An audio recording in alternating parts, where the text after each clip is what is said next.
Senhoras e senhores, bem-vindos ao programa Saber Direito. Meu nome é Daniel Amorim Assunção Neves, sou mestre e doutor em processo civil pela USP, advogado em São Paulo e professor de processo civil do curso Pretório em Belo Horizonte. O curso atual que eu estou ministrando aqui tem como tema a execução. Execução, um tema dos mais relevantes, depois das reformas processuais, ganhou ainda mais significativo a estudo dessa matéria que é a execução. Hoje nós vamos falar especificamente sobre o cumprimento de sentença. Nas aulas anteriores tivemos a oportunidade de falar sobre empenhorabilidade de bens, penhora online, responsabilidade patrimonial, expropriação e hoje, nesse que é o quarto encontro, nós vamos ter como objeto a análise do cumprimento de sentença. Uma análise mais procedimental do cumprimento de sentença. Antes propriamente de iniciar, gostaria de passar aos senhores o e-mail do programa, saberdireito@stf.jus.br, um e-mail aberto aí a sugestões, críticas, comentários, qualquer comunicação que os senhores queiram estabelecer com o programa, será por meio deste e-mail aí, ok? Então vamos iniciar a análise do tal do cumprimento de sentença. O cumprimento de sentença, a nomenclatura cumprimento de sentença, é o que veio com a Lei 11.232 de 2005. A Lei 11.232 de 2005, que fez uma bela mudança no âmbito da execução, prevê no artigo 475-I, que a execução da sentença, ela passa a ser, em regra, feita por meio do tal do cumprimento de sentença. Então, perceba, o que significa cumprimento de sentença? É um nome. Eu poderia chamar de outros nomes, mas o legislador preferiu o nome cumprimento de sentença. O que significa isso? Significa o seguinte: o legislador, ele adotando a ideia de ação sincrética, o que é uma ação sincrética? Ação sincrética é uma ação que se divide em duas fases. Você tem uma primeira fase de conhecimento e uma segunda fase de satisfação. Duas fases procedimentais sucessivas no mesmo processo, tá? A primeira de conhecimento, a segunda de satisfação. Percebam que a ação sincrética, ela não é uma novidade da Lei 11.232. Quer dizer, nós já temos ação sincrética no sistema há muito tempo. Basta eu mencionar aqui as ações de despejo e as ações possessórias, que sempre foram dadas como exemplos de ações sincréticas. Você nunca deve ter visto, e se já viu, foi algo bem esquisito, um processo de execução de ação possessória. Você, numa sentença de ação possessória, entrar com processo de execução dessa sentença. Como também não deve ter visto, e se viu, foi uma aberração, um processo de execução de despejo. Eu já vi. Calma. Você pode ter visto um processo de execução para cobrança dos aluguéis não pagos. Isso é cobrança de pagar a quantia certa. Despejo não exige processo de execução e nunca exigiu. Então perceba, a ação sincrética é algo que eu já tenho no sistema há algum tempo. O que a Lei 11.232 fez, e isso foi o interessante, ela regulamentou finalmente como regra a ação sincrética no nosso sistema. Porque para as obrigações de fazer e não fazer, eu já tinha a realidade da ação sincrética desde 94. O artigo 461 do CPC, ele prevê a ação sincrética nas obrigações de fazer ou não fazer desde 94. Para as obrigações de entrega de coisa, eu tenho o artigo 461A desde 2002. Então, desde 2002, o CPC prevê no 461A a ação sincrética nas obrigações de entregar coisa. A Lei 11.232, ela teve como grande mérito cuidar daquela demanda que é a mais tradicional de todas. E que demanda é essa? A demanda de pagar a quantia certa. Quer dizer, a demanda de pagar a quantia certa é a joia da coroa. E o que a Lei 11.232 fez? Ela tornou sincrética a ação que tem como objeto a obrigação de pagar a quantia certa. Então, hoje, como regra, independentemente da obrigação que você tem na demanda, a execução é feita por mera fase procedimental. Em regra, a execução dispensa a existência de um processo autônomo. Daí vem o tal do cumprimento de sentença, previsto pelo artigo 475-I do Código de Processo Civil. Perceba, eu estou insistindo bastante em dizer que, em regra, você tem o cumprimento de sentença, né? Porque em algumas execuções você mantém a ideia da autonomia da ação. O exemplo mais claro que eu posso te dar aqui é a execução contra a Fazenda Pública. Quer dizer, a execução contra a Fazenda Pública hoje, mesmo a execução de título judicial, ela se desenvolve por processo de execução. Quer dizer, a ideia da ação sincrética não atinge a execução contra a Fazenda Pública. Na questão da execução de alimentos, há uma interessante discussão que é a seguinte. Na execução de alimentos, você pode se valer como exequente de dois caminhos distintos. Você pode se valer do procedimento que envolve a prisão civil e você pode se valer do procedimento tradicional de execução de pagar a quantia certa. Então você vai lá para a penhora, você vai lá para atos de constrição judicial, você vai para o tradicional. Então a melhor doutrina e a jurisprudência hoje vem se firmando no seguinte sentido. Se você tem uma sentença condenatória de alimentos, você vai executá-la pelo cumprimento de sentença, se a opção for seguir a execução tradicional. Então, se você quiser fazer uma execução por penhora de bens, expropriação, uma penhora tradicional, procedimento tradicional, você vai se valer do cumprimento de sentença. Agora, se você quiser seguir o caminho executivo da prisão civil, aí você vai estar falando de execução especial. A prisão civil, ela dá ao procedimento dessa execução uma especialidade que é incompatível com a ideia do cumprimento de sentença. O resultado é muito simples. Se você, como exequente, quiser se valer da prisão civil na sua execução de alimentos, você será obrigado a ingressar com uma ação autônoma de execução. Então, aí, na questão dos alimentos, a jurisprudência ela vem se definindo nesse sentido. A execução tradicional pode ser feita por mera fase procedimental, que é o cumprimento de sentença, e a execução especial, que é aquela que envolve prisão civil, essa precisaria ser feita por processo autônomo. Agora, perceba, tirando essas situações excepcionais, a regra é ação de execução de sentença não existe mais. A ideia basicamente é essa. Você quer executar uma sentença? Ótimo. Faremos por meio do cumprimento de sentença, faremos por meio da mera fase procedimental. Agora veja o interessante aqui o seguinte. O artigo 475-I do CPC, ele prevê que o cumprimento de sentença que tem como objeto a obrigação de fazer ou não fazer, seguirá as regras do artigo 461. As obrigações de fazer, de entregar coisa, seguirão as regras do 461A. E olha, eu vou te dar uma notícia. Nem no 461, nem no 461A, você vai encontrar um procedimento executivo determinado. Então, se você está esperando nesses dispositivos a previsão de que em tantos dias será intimado tal sujeito para fazer tal conduta, e se isso não acontecer vai ter tal consequência, se você está esperando um procedimento pré-determinado em lei, você vai se decepcionar. E por que você vai se decepcionar? Você vai se decepcionar porque você vai descobrir que a lei ela não prevê procedimento nenhum.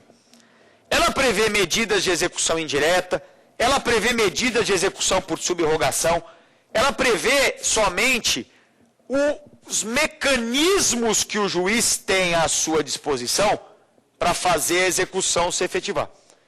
Então o juiz pode aplicar multa, o juiz pode fazer uma busca e apreensão, ele pode fazer uma remoção de pessoas ou coisas, ele pode determinar o fechamento do estabelecimento comercial. Isso você vai encontrar no 461. Perceba, são meros mecanismos executórios à disposição do juiz para que ele possa fazer o direito ser satisfeito.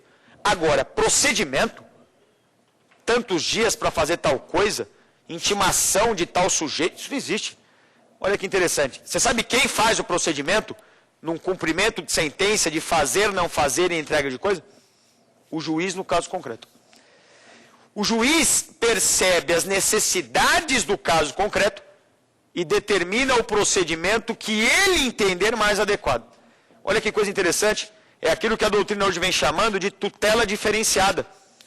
Quer dizer, qual a ideia básica da tutela diferenciada? É adaptar o procedimento às exigências do caso concreto. Então, se o juiz perceber que a multa diária é uma boa, ele aplica. Por quantos dias, qual o valor, qual a periodicidade, isso tudo quem vai determinar é o juiz. Mas se o juiz entender que a multa não vai ser uma boa, melhor é determinar a busca e apreensão, ele determina a busca e apreensão. Se o juiz entender que é interessante dar um prazo para a parte praticar algum tipo de conduta, o juiz vai lá e dá o prazo. Você perceba, quem é o rei do procedimento aqui? O juiz. É soberano. O juiz determina o procedimento como ele entender mais adequado com vistas à efetividade da tutela executiva. Portanto, eu não teria nem muito o que dizer a vocês. Na obrigação de fazer, não fazer entrega de coisa, aqui vai depender muito do caso concreto. Quer dizer, as armas à disposição do juiz estão dispostas no artigo 461. E ainda mais, estão dispostas de maneira exemplificativa. Porque se o juiz entender que ele possa adotar uma medida que não está aí prevista, e que essa medida pode ser interessante em termos de efetividade da tutela executiva, ele pode aplicar também. Mesmo não havendo a previsão expressa em lei. A única coisa que ele não pode fazer é a prisão civil, hein? Porque a prisão civil, ainda que parcela da doutrina entenda que seja cabível como medida de pressão psicológica, essa, né, quem está acompanhando o STF já percebeu que há uma resistência muito grande à prisão civil, inclusive agora em razão da questão, né, do Pacto São José da Costa Rica, direitos humanos, norma supralegal, o STF vem entendendo que nem o depositário infiel mais pode ser preso, né? Quiçá, então, alguém ser preso para pressioná-lo a cumprir obrigações de fazer ou não fazer a entrega de coisa. Então, a prisão, com certeza, não pode. Mas, fora daí, medidas não previstas na lei, e se o juiz entender adequado, ele pode produzir sim, ele pode praticar. Agora, perceba, a conversa acabaria aqui, né? Porque como cabe ao juiz falar do procedimento, eu aqui vou acabar perdendo nosso tempo se eu ficar falando sobre o procedimento, porque eu não sei como vai acontecer. Vai depender do caso concreto. Então, eu vou sair dessas obrigações e vou para a obrigação que mais me interessa, que é a joia da coroa, que é a obrigação de pagar a quantia certa. É a mais frequente, é aquela que vai suscitar mais questões. Bom, quando a execução da sentença tem como objeto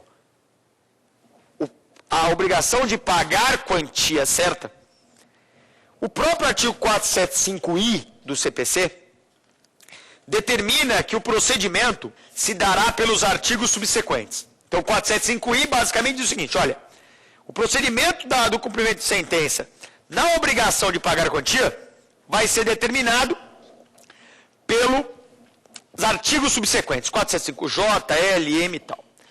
Cuidado aqui, tá? Pelo seguinte, o cumprimento de sentença da obrigação de pagar a quantia, ele basicamente tem 4 artigos que você precisa conhecer. 4. 475J, 475L, 475M e 475R.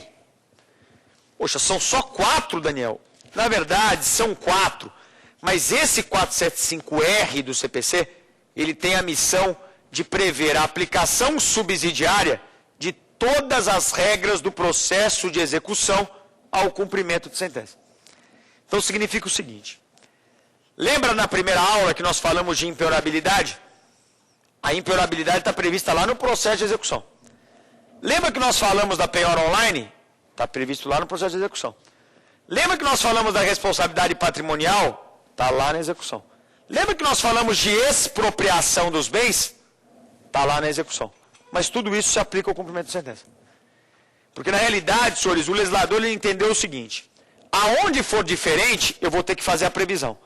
Agora, aonde for igual, eu vou me omitir. Eu simplesmente prevejo no 475R que todas as normas que não contrariem com aquelas específicas do cumprimento de sentença possam ser aplicadas. Então, tudo que se fala de penhora, de expropriação, de avaliação, tudo que está previsto lá no capítulo do processo de execução é aplicável subsidiariamente ao cumprimento de sentença. Então, de novo mesmo, de diferente, de particular, você tem o 475J, o L e o M. Basicamente, se você tiver o conhecimento desses 3 dispositivos, por incrível que pareça, você já saberá como funciona o cumprimento de sentença. Né?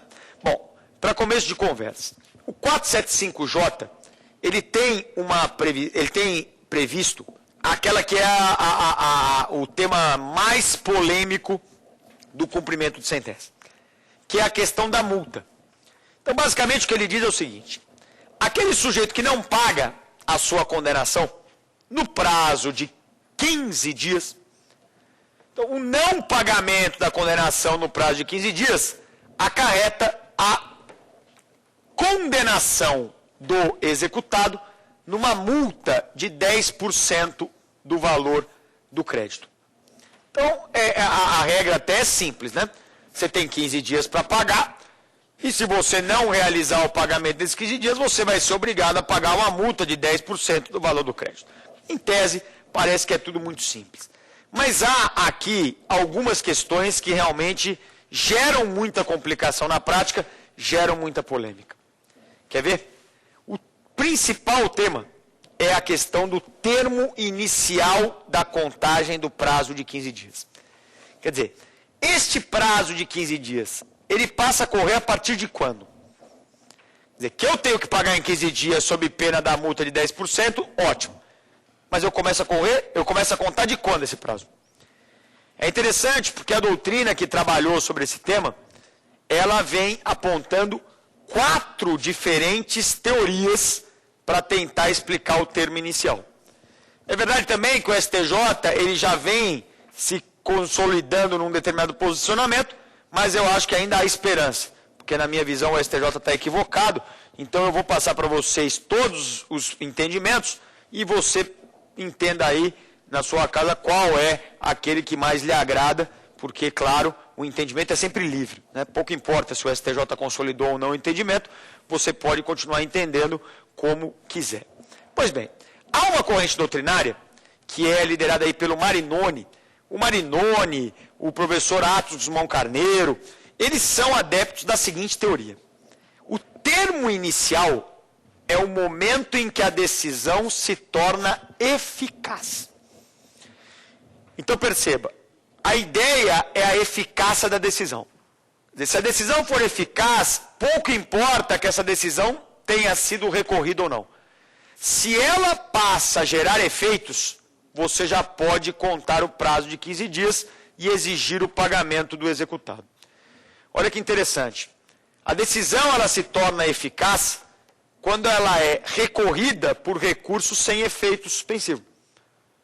E se você tiver um recurso contra a sentença sem efeito suspensivo, ela se tornou eficaz. Mas perceba, ela é eficaz, mas ela ainda não é imutável e nem indiscutível. Aliás, Liebman, né, já fez a distinção há muito tempo entre imutabilidade e indiscutibilidade de um lado e a eficácia do outro. Então é perfeitamente possível que a decisão gere efeito sem ser imutável e indiscutível. Basta que contra ela seja interposto um recurso sem efeito suspensivo. Olha que interessante. O executado, entre aspas, o réu derrotado na demanda, ele ainda está discutindo a decisão.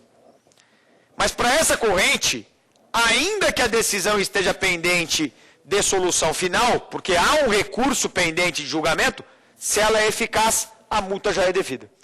Sabe qual é o resultado? O exequente ele pode ingressar com uma execução provisória e nessa execução provisória ele já inclui os 10% da multa. Porque se a questão aqui é de eficácia da decisão, a partir do momento que ela se torna eficaz, eu tenho 15 dias, o executado não paga, eu vou executar, a decisão ainda não é definitiva, então a execução é provisória, e essa execução provisória eu vou ter o quê? Eu vou ter já a cobrança da multa. Esse é o entendimento mais radical, porque ele é aquele que entende que o sujeito deva pagar para se livrar da multa, mesmo tendo recorrido. Quer dizer, mesmo ele estando discutindo aquela decisão ainda no processo, pelas vias legais, que são as vias recursais, ele já deveria realizar o pagamento, sob pena de ter que pagar, além da dívida em si, mais os 10%. É a visão mais radical. Uma segunda visão é aquela que entende que o termo inicial se dá do trânsito em julgado. Então aqui perceba, eu saio da efetividade, da eficácia da decisão. Então para mim não interessa quando ela passa a gerar efeitos.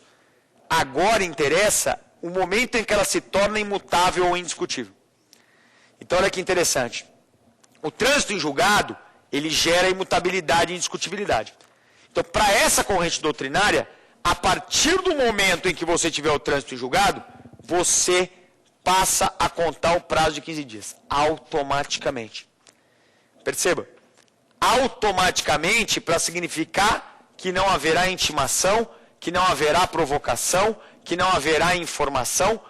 Automaticamente o executado, notando o trânsito em julgado, ele já deve se adiantar ao próprio exequente e depositar este valor em juízo. Claro, ele pode procurar o exequente e pagar esse valor depois de informar, mas o mais tradicional é que você realize esse depósito em juízo. Perceba, no juízo de primeiro grau, aonde foi tramitada a demanda no seu início. Porque como o trânsito em julgado ele pode se dar em qualquer esfera, né, em qualquer grau jurisdicional, é bem possível que você tenha os autos lá no Tribunal de Justiça ou no TRF, vem o trânsito em julgado, e aí conta-se os 15 dias e os autos ainda não foram devolvidos ao primeiro grau. Pouco importa. Você deve fazer o depósito perante o juízo do primeiro grau. Essa que é a corrente defendida pelo Humberto Teodoro Júnior, um dos doutrinadores que defende essa corrente, parece ter sido a corrente adotada pelo STJ. Parece não, né? É a corrente adotada pelo STJ. O STJ, ele teve uma primeira decisão em 2007 a respeito do tema e em 2008 várias outras decisões foram sendo proferidas, entendendo que realmente o prazo se contaria do trânsito em julgado imediatamente, sem nenhuma necessidade de comunicação posterior ao executado. Então, em termos de jurisprudência do STJ, é interessante perceber que há um sentido de dar como termo inicial o próprio trânsito julgado. Não está ainda totalmente definido, hein? Você tem, por exemplo, no Tribunal de Justiça do Rio de Janeiro, uma posição consolidada em uniformização de jurisprudência, determinando a intimação do executado.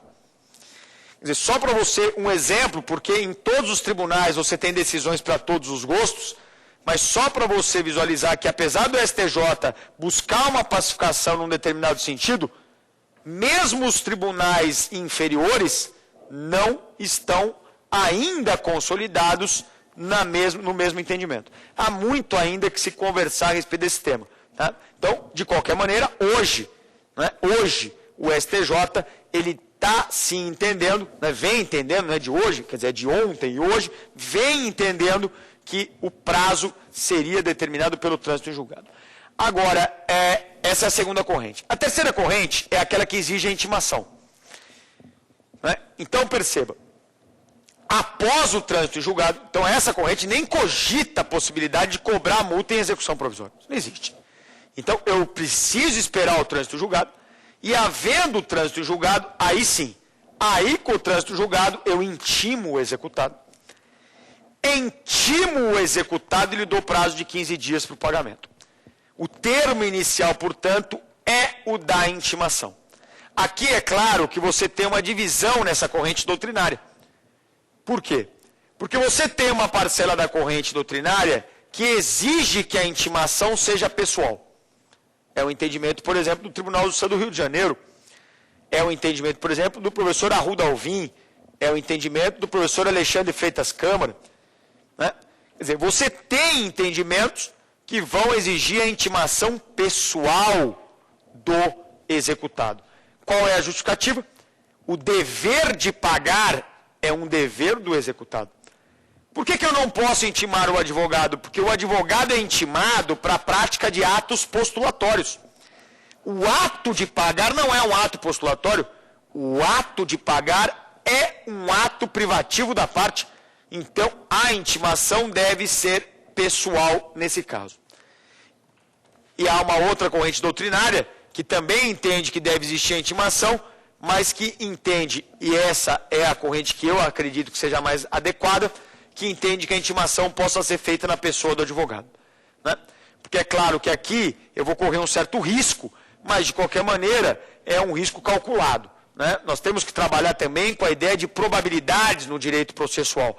Quer dizer, eu não vou ter certeza absoluta que a notícia da exigência do pagamento chegou à parte, mas é de se supor que tenha chegado, afinal a relação estabelecida entre advogado e cliente deve ser uma relação de proximidade, deve ser uma relação de confiança, de maneira que o advogado deveria, portanto, me parece que uma vez intimado, informar a parte de que se não ocorrer o pagamento em 15 dias, haverá a aplicação da multa dos 10% previsto no 475J do CPC. De qualquer maneira, e eu não sou ingênuo em pensar diferente, porque eu vivo o dia a dia, eu vivo a praxe forense, o que está acontecendo hoje na prática forense?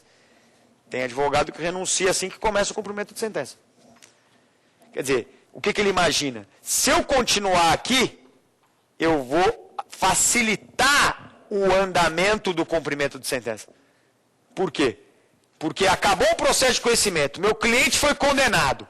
Se o juiz é daqueles que acha que vai ter que ter intimação, se ele me intimar, eu já tenho só 15 dias para conseguir realizar o pagamento junto com o meu cliente. Então o que ele faz? Assim que vem o trânsito julgado, ele renuncia. Porque na hora que ele renuncia, perceba, aquela corrente que diz que a intimação pode ser na pessoa do advogado, obviamente vai dizer agora o quê? Se não existe advogado, a intimação tem que ser pessoal. Pra você ter uma ideia, senhores, tem advogado que faz procuração já determinando o seguinte: meus poderes vão até o trânsito julgado. Quer dizer, dali para frente eu lavo as mãos. Ou seja, dali para frente eu já não consigo mais intimar esse advogado. Né? E é engraçado, né? Engraçado não, é triste e curioso, porque às vezes este mesmo advogado que renunciou é o que vai entrar com a impugnação. Então ele volta misteriosamente a proteger os interesses do cliente. E aí na audiência você até pergunta: poxa, doutor, o senhor renunciou, agora voltou, e ele sempre com o mesmo papo, né? A gente teve uma desavença e tal. E na verdade ele renunciou para dificultar a minha vida. Porque sem a possibilidade de intimar a parte na pessoa do advogado, eu sou obrigado a intimá-la pessoalmente. E aí, é claro, eu vou ter dificuldades, porque quando a intimação é pessoal, a parte sempre pode se esquivar desta intimação, e isso vai gerar problemas. Né? Sempre gera problema, a prática está aí para mostrar isso. Agora, mesmo com a intimação pessoal, há uma boa notícia. Que boa notícia é essa? A boa notícia é o artigo 238, parágrafo único do CPC. Olha que interessante. Você, quando participa de um processo, você é obrigado a fornecer e a atualizar o seu endereço. E olha o que eu estou falando. Nós estamos no cumprimento de sentença. Sabe o que significa isso? Que toda a fase de conhecimento teve o seu trâmite e agora nós estamos executando a sentença. Então, a não ser na excepcional hipótese do réu revel, daquele que não constituiu o advogado nos autos, qualquer réu que tenha participado da fase de conhecimento, ele teve um endereço ali. Se o réu não impugnou o endereço que o autor deu, então se compreende que aquele endereço é o correto. Se o réu não entende que o endereço que o autor forneceu é o correto, lá na petição inicial, ele deve informar. O que eu sei é muito simples. Esse endereço constante, constante dos autos é o suficiente para você realizar a intimação. Então, o que diz o artigo 238, parágrafo único? Você realiza a intimação no endereço constante no processo e essa intimação é presumida como válida. Não interessa quem recebeu. Independentemente de quem receba, a intimação será presumida como válida. Então, olha como facilitou. Porque agora esta intimação pessoal não depende mais da localização efetiva e real do executado. Você pode se dirigir ao endereço, o carteiro, por AR, o oficial de justiça, e lá chegando, realizar a intimação em quem encontrar. Não precisa mais ser exatamente na pessoa do executado. É uma medida muito interessante, facilita muito o serviço quando você tem que realizar a intimação, inclusive esta aí, porque tudo leva a crer que nos autos já conste um endereço do devedor. Quer dizer, essa é a primeira polêmica, a multa e o seu termo inicial. Tá? Então, perceba, eu te dei aí 4 correntes, né? É verdade que essas duas últimas, elas partem do mesmo entendimento e depois acabam divergindo, mas ainda é um tema muito polêmico. O STJ já sinalizou, mas ainda assim, parece-me que haverá tempo para discussão daqui para frente. Uma outra dúvida interessante. Qual é a natureza dessa multa? Qual é a natureza jurídica dessa multa? Quer dizer, a doutrina hoje, ela passa um pouco por cima. Então, alguns dizem é uma sanção processual, outros dizem é uma medida de coerção psicológica. Então, para aqueles que é uma coerção psicológica, é uma forma de execução indireta, né? Então, para esses, é uma espécie de astraente. É uma astraente diferenciada, né? Porque, afinal, é uma astraente que não é periódica. Nem toda astraente é periódica. E, nesse caso, é uma astraente instantânea. 15 dias para pagar, se não pagar, 10% de multa.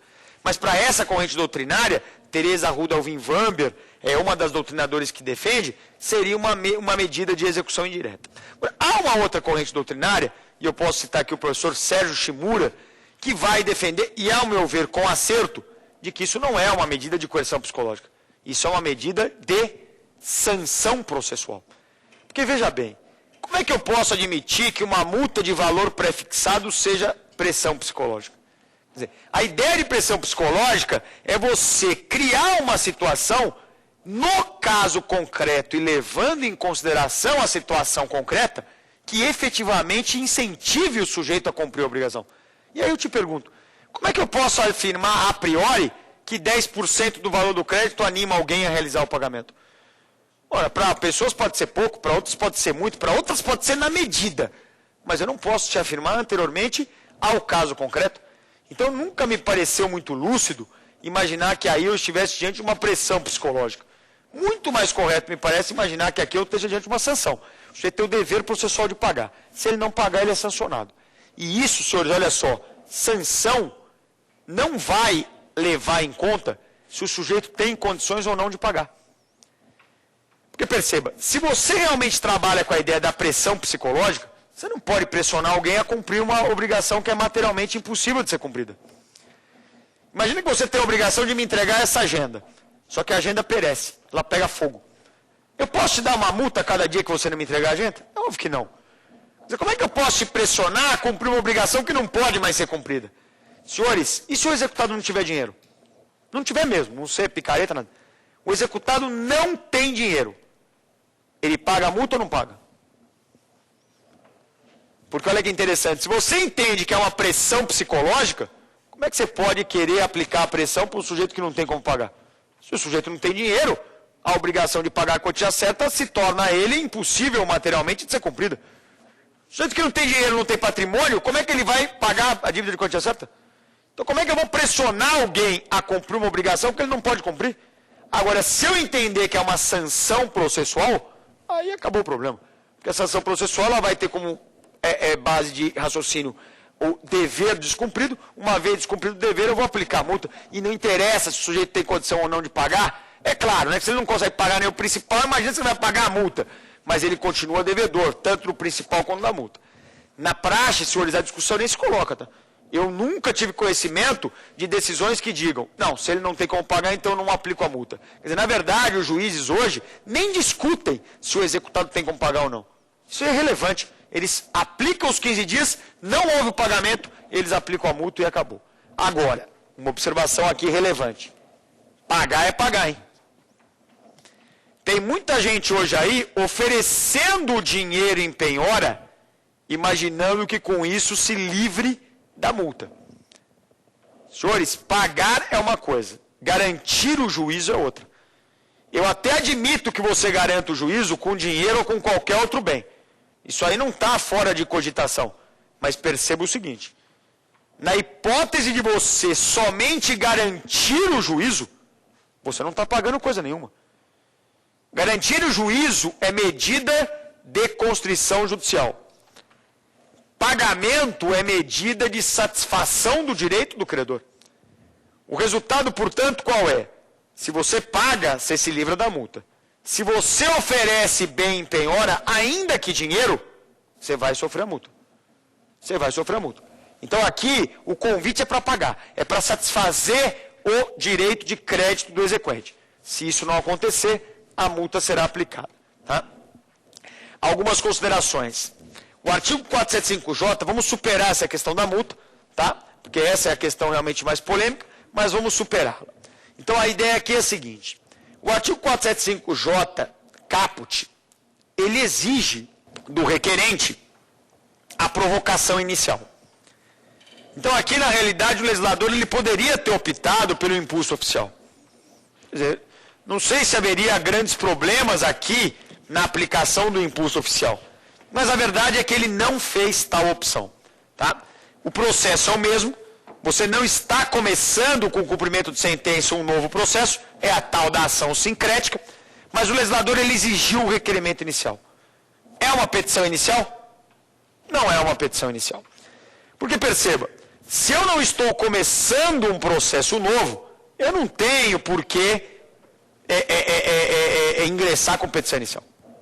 Petição inicial, com todas aquelas formalidades do artigo 282 e 283, é típico do início de processo. Você quer começar um processo, você vai precisar da petição inicial. Nesse caso, você não está começando um processo nenhum. Você está começando uma nova fase de um processo que já existe. Petição inicial você vai ter, sabe quando? Lá no começo de tudo. Lá no começo de tudo você vai ter a petição inicial. Mas agora, perceba, é só desdobramento procedimental. Então você vai ter um requerimento inicial. Como é que você faz esse requerimento inicial? É uma peça escrita, tá? Diferente, por exemplo, dos juizados especiais, porque no juizado especial também é exigido o requerimento inicial para execução. Mas lá o requerimento inicial pode ser oral. Você pode comparecer em cartório e falar, eu quero começar a execução. Não é só comum não, tem que ser escrito. Que formalidades que você vai ter aí? Olha, são poucas. O endereçamento, óbvio. O nome das partes, óbvio. O valor da execução, óbvio também. Não precisa de muito mais coisa não. Os requisitos formais desse requerimento inicial são mínimos. Quer dizer, é o mínimo para você identificar aquela execução. Identificar ela subjetivamente, o nome das partes, objetivamente o valor da execução, e está mais do que bom, e o endereçamento óbvio para dizer para onde a sua peça deve ir. Olha que interessante. Esse requerimento inicial, ele deve estar acompanhado de um memorial de cálculos. Aquela ideia de que você deve atualizar o valor para o dia da distribuição, o dia da interposição do cumprimento de sentença, continua. Antigamente você tinha que fazer o cálculo para instruir a inicial. Hoje você faz o cálculo para instruir este requerimento inicial. Não é mais petição inicial, mas ainda assim há a exigência do demonstrativo de cálculo instruído. Pois bem, olha a novidade interessante que começou no cumprimento de sentença, mas hoje já é também uma novidade do processo de execução. Artigo 475J, parágrafo 3º. 475J, parágrafo 3º. O exequente, já na inicial, ele pode indicar bens do executado. Então, se você tiver conhecimento do patrimônio do executado, você já pode, para adiantar o expediente, abrir um tópico no seu requerimento inicial e já nesse requerimento inicial indicar esses bens. Isso vai facilitar sobremaneira a atividade constritiva a ser realizada pelo juiz e pelo oficial de justiça. É claro, é uma norma interessante, mas é uma norma que só protege aqueles que têm algum conhecimento da situação patrimonial do executado. De qualquer maneira, se você conhecer essa situação patrimonial, vale a pena você já adiantar o expediente, indicando esses bens. O que você vai estar fazendo é indicando o caminho que aquela execução deve seguir dali adiante. Tá? Então você faz esse requerimento inicial. Se quiser, você indica os bens, não é obrigatório, obviamente. Se você quiser, você indica os bens. E a ideia é, a execução começa nesse momento. O momento do requerimento, como o STJ entende que o prazo de 15 dias é automático do trânsito julgado, fatalmente, quando a parte entrar com os requerimentos, já vai incluir os 10%. Então ela vai fazer os cálculos, tal, vai incluir os 10% da multa e já vai, na verdade, havendo indicação de bens ou não, já vai dar início àquele cumprimento de sentença, àquela fase executiva. Daí, o artigo 475J, parágrafo 1º, ele prevê o seguinte: dado início à execução, por meio desse requerimento inicial, o juiz expedirá o mandado de penhora e avaliação. Então ele já vai automaticamente expedir o mandado de penhora e avaliação. Perceba, não houve a parte contrária. Tá? Não há momento aqui para a oitiva da parte contrária. Você vai expedir o mandado de penhora e avaliação. Com a novidade, essa é uma novidade que também foi levada ao processo executivo. Então hoje esta novidade, além daquela de indicar os bens, nasce no cumprimento de sentença, mas vai para o processo de execução. Essa é uma outra novidade que nasce no cumprimento de sentença e vai para a execução. Que novidade é essa? A ideia do oficial de justiça avaliador. Porque antigamente, na execução no processo comum, você tinha a figura do avaliador. Quer dizer, o avaliador era um sujeito responsável exclusivamente pela avaliação do bem penhorado. Quer dizer, era mais um momento procedimental dentro da execução. Quer dizer, uma vez penhorado o bem, eu indicava ao avaliador, o avaliador fazia a avaliação, intimava as partes impugnavam. Quer dizer, era mais um momento procedimental de complicação. Hoje, o que a lei determina? Que o próprio oficial de justiça, ao realizar a penhora, já realize também a avaliação. O oficial de justiça, ele só não deve realizar a avaliação se ele perceber que não tem os conhecimentos técnicos necessários para tanto. Porque é verdade, né? Dependendo do bem que é penhorado, você pode exigir um expertise que o oficial de justiça não tem. Pode ser um bem bastante específico, que você precise de um especialista para que se chegue ao valor mais correto. Então, nesse caso, o que o oficial deve fazer é, no próprio auto de penhora, ele vai certificar que, em razão da especialidade do bem, deixou de realizar a sua avaliação. Nesse caso excepcional, porque a maioria dos bens penhorados, né, são passíveis de avaliação pelo homem médio, e o oficial certamente se enquadra nessa condição. Então, em regra, é ele mesmo que faz. Excepcionalmente, você continua tendo a figura do avaliador. Então, se precisar de um especialista, você chama o avaliador e ele resolve. Tá? Mas, em regra, é o próprio oficial que vai fazer. Se pede o mandado, o oficial cumpre o mandado, avalia, vamos imaginar que está dando tudo certo. Então, ele faz a penhora, avalia o bem. Daí, o executado é intimado do auto de penhora e avaliação. É esse o momento em que o executado, em tese, descobre o que está acontecendo. Quer dizer, na minha visão, ele já sabia no início que o exequente estava vindo, porque houve a intimação para ele pagar em 15 dias. Mas como o STJ entende que conta automaticamente do trânsito julgado, você consegue perceber que oficialmente esse vai ser o primeiro momento em que o executado descobre que está sendo executado? Porque, em tese, o prazo de 15 dias correu do trânsito, o exequente fez o requerimento inicial, já somou o valor de 10%, o juiz já expediu a penhora, o mandado de penhora e avaliação, a penhora foi realizada, o bem foi avaliado, e aí eu intimo. Quer dizer, da intimação do auto de penhora e avaliação, o executado tem o prazo de 15 dias. Aí está tudo no artigo 475J, parágrafo 1º, ele tem um prazo de 15 dias para entrar com a impugnação. A impugnação é a defesa típica do executado no cumprimento de sentença. Então, lá no processo de execução, nós vamos ter os embargos à execução. Aqui, nós vamos ter a impugnação. Então, nesses 15 dias, o executado realiza a impugnação. Né?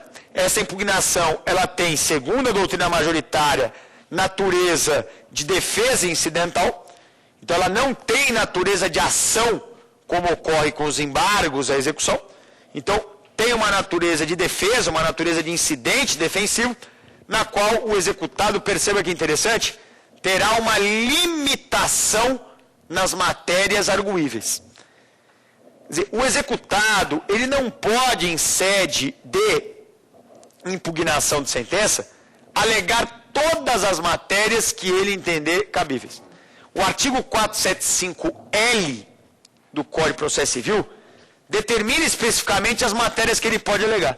E já há decisões do STJ dizendo que, caso o executado alegue matérias além dessas previstas em lei, a sua impugnação não deve ser admitida. Quer dizer, um rol restritivo, não são todas as matérias que ele pode alegar, porque na realidade, vamos pensar juntos, nós não estamos executando um título judicial. Já não houve toda uma fase de conhecimento para se formar esse título executivo? Então, as matérias que o executado pode alegar em sede de impugnação não podem, senhores, se confundir com aquilo que já deveria ou já foi discutido em fase de conhecimento. Não adianta ele chegar e falar assim, não, o direito não existe. Mas peraí, o direito não existe, já tinha que ter discutido antes. Então, se você der uma lida no artigo 475L, você vai perceber que não são todas as matérias. Ele pode alegar algumas matérias. Ele pode alegar matérias referentes mais à regularidade da execução e aos eventuais excessos cometidos pelo exequente, do que com relação ao direito exequente. O direito exequente já foi discutido, porque o título é judicial. Tá? Então eu vou lá, entro com a impugnação, artigo 475L, são as matérias que eu posso alegar. Esta impugnação não tem efeito suspensivo. Então pega o artigo 475M, caput do CPC, 475M, caput do CPC, e você vai perceber que não há efeito suspensivo nessa execução. Agora, nessa impugnação, perdão. Agora, se o impugnante pedir, tem que pedir. Se ele pedir, provar que a sua fundamentação é relevante. Então, provar que ele não está falando bobagem, que aquilo que ele fala tem alguma seriedade. Então, se ele pedir o efeito suspensivo, provar que a fundamentação é relevante, e provar, senhores, que a continuação da execução vai lhe gerar uma lesão grave de difícil ou incerta reparação, aí o juiz pode conceder o efeito suspensivo. Então, a ideia é, em regra, a impugnação ela vai tramitar junto da execução, do cumprimento de sentença. Porque como a impugnação não tem efeito suspensivo, ela vai ter o seu trâmite e o cumprimento de sentença vai ter o seu trâmite, cada um na sua. Mas caso o impugnante peça e prove a relevância da fundamentação ou o perigo de lesão grave, aí ele pode conseguir sim no caso concreto. Olha que previsão interessante. Vamos imaginar o seguinte. O impugnante, ele pediu o efeito suspensivo e o juiz concedeu. O que faz o exequente? Porque perceba, o exequente é o fim do mundo. A última coisa que o exequente quer é que o cumprimento de sentença dele fique suspenso. Ele quer continuar com aquele cumprimento de sentença. Então o que ele faz? Ou ele pode agravar de instrumento. Se ele achar que algum daqueles requisitos que a lei prevê não foram realmente preenchidos, ele agrava de instrumento. Agora ele tem uma outra alternativa. Uma alternativa no mínimo interessante, hein? É a alternativa prevista pelo artigo 475M, parágrafo 1º. Sabe o que o exequente faz? Ele fala o seguinte: ô excelência, o senhor está querendo suspender essa execução porque o senhor está com medo que eu não tenha razão e no final eu gere um grave dano para o executado, é isso? Eu falo, é isso. É por isso que eu suspendi. Porque o que ele alega em defesa é plausível e se eu não parar a execução agora, ele vai ter um grave dano. Aí sabe o que o exequente fala? Eu banco esse dano. Eu corro esse risco, sabe como? Caucionando o juízo para ressarcir os eventuais prejuízos do executado. Olha que interessante. Vocês estão com medo de continuar com essa execução? Porque vai que eu não tenho razão e o executado, pobre coitado, tem uma lesão grave? Eu banco. Eu cauciono o juízo, porque se realmente eu não tiver razão lá no final, essa lesão que o executado suportar vai ser ressarcida pela minha caução. Então essa ideia é interessante. Né? Já que nós estamos parando porque há perigo, eu banco esse perigo. Eu banco o perigo. É uma atitude que também pode ser adotada pelo exequente. Quer dizer, o exequente ou agrava e vai brigar no tribunal, ou então diz, tá bom, então você quer o efeito suspensivo? Eu te retiro esse efeito suspensivo com a caução idônea e suficiente que será prestada nos próprios autos. Tá? Bom, essa impugnação, ela não tem uma previsão procedimental. Quer dizer, ela prevê esse início, ela tem uma previsão do final, a questão da recorribilidade, mas e o recheio, Daniel? Porque ela prevê o início, o artigo 475M prevê o início e prevê o fim. E o recheio? E o meio? Aí eu aplico por analogia os 739 e os 740 do CPC. 739 e 740 que trata do quê? Do procedimento dos embargos à execução. Aí eu aplico, ele é o 475R, não era? Eu vou aplicar tudo que tiver lá e que não for incompatível aqui, eu aplico o 739 e o 740. 739 e 740, que é justamente objeto de análise da nossa última aula, que é a próxima, né, na qual nós vamos estar falando sobre os embargos à execução, as defesas do executado. Então já fica aqui desde já o convite, né, para a nossa derradeira aula desse curso, que é a seguinte, e com isso, né, só relembrando do que falamos até aqui nesta aula, esta aula foi desenvolvida para falar do procedimento do cumprimento de sentença. Falamos basicamente do 475I, L, M e N do Código... 405I, JLM do Código de Processo Civil. Tá? Queria aqui passar novamente o e-mail, né, do programa, saberdireito@stf.jus.br. Qualquer comentário, crítica, sugestão, qualquer tipo de contribuição será muito bem recebida nesse e-mail. Fica o convite, já fiz, reitero o convite para a nossa próxima aula. Queria novamente agradecer aos alunos aqui do presencial, queria agradecer a atenção dos senhores aí em casa, os telespectadores. Um abraço a todos e até a próxima.